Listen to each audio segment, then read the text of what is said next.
Eu já contei para você da história, né, de um tio-avô que eu encontrei no inventário do meu avô, Raimundo da Silva Chaves, que ele no inventário está Cândido da Silva Chaves.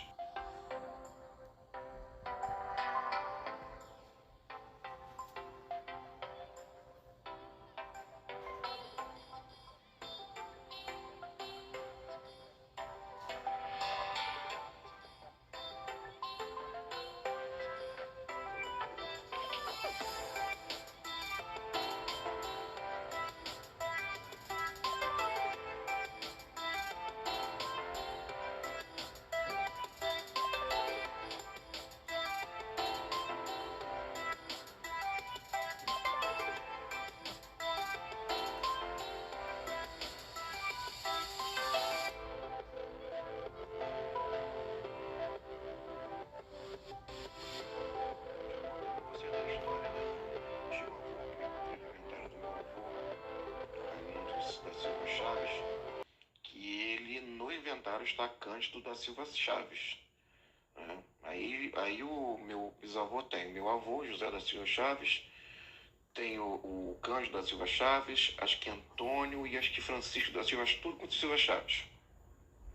E as mulheres, naturalmente, nunca tinham sobrenome Chaves, aqueles nomes, acho que deve ter mais de duas filhas, eu acho, que eram nomes devocionais. E também tinha um filho chamado Pedro, é Pedro Paulo, ou é Pedro de Paula Pessoa. Eu não sei se ele estava qualificado como filho ou qualificaram ele errado e talvez ele fosse até casado com uma das filhas do meu bisavô, não sei, mas ele é bisavô de uma prima, né? Voltando pro Cândido. Quando eu vou lá no CHF, né, o Centro de História da Família, aqui na Barra da Tijuca, eu comecei a mexer com os livros de São Benedito, e a gente até filtrando mesmo ali no filtro do Family Search, sem precisar ter acesso. Aí eu filtrei, né, o nome desses tios avós e apareceu, se não me engano, o Antônio da Silva Chaves, que ele parece ter sido um oficial de cartório, desse cartório de São Benedito.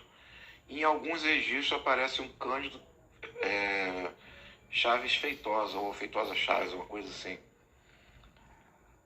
E isso daí meio que coaduna com um site chamado, um blog, se você for filtrar lá no Google, chamado Famílias Carnal Balenças, você procurar o Cândido da Silva Chaves, mostra esse Cândido da Silva Chaves, filho de Raimundo Chaves e Maria Tereza Jesus, ou seja, os nomes parecidos com os meus bisavós.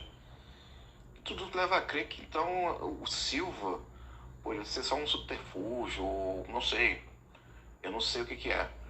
Que provavelmente, né, tem aquela coisa, né, os feitosos Chaves também, se casaram, né, muitas pessoas e tal, e tinha aquele Martins Chaves de Guaraciaba, que diziam que, impropriamente, que ele era o testa de ferro, assim, dos feitosos na região e tal, né, mas depois mentiram, né, que naturalmente era associado, era uma das famílias associadas aos feitosos, né, e não era exatamente feitosa, mas casavam-se também. Também tem muitos Chaves na região de Itauá, né? Na mesma região dos Feitosa, né? Um pouco mais ao sul também eu encontrei alguma coisa em Barbalha. Aí vem aquelas manchas que eu já acho que eu falei no grupo, né? Ipueiras, Ipu, Tamboril, Acaraú, Russas, Limoeiro Norte. Aí se você fala, né, desse rastro deixado entre o Seridó e o Tauá, e eu acho que isso daí até se alastra, ainda vai mesmo para Ibiapaba. Ali vem a nascente do Rio Acaraú, né? Então eles fizeram o rastro, né? Porque não existiam muitas estradas, provavelmente, né? Se espalhando por esse território nessa ordem, né? É possível, sim. Tem muitas famílias. Se a gente for começar a estudar mais, vai ainda achar mais famílias. Tem mais famílias também que eu vi muito nos registros com Chaves. São os Vieira também. E os Vieira, parece que um desses Vieira que fundaram, que criaram a fazenda de Ipu, né? E a esposa dele, naturalmente, eram as Chaves, né? Então, os Vieira e os Chaves também se casavam. né? A gente vai criando essa rede, essa teia de famílias que casam entre si. O pai era o patriarca, eu até repito essa história com as outras pessoas.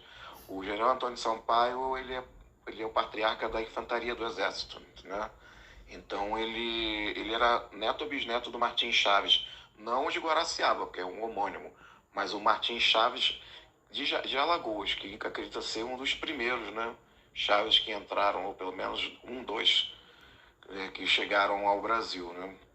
Que ele casou, acho que, eu não sei se é ele casou com uma Porto Carreiro, tal, que tem uma linha dessa daí, né?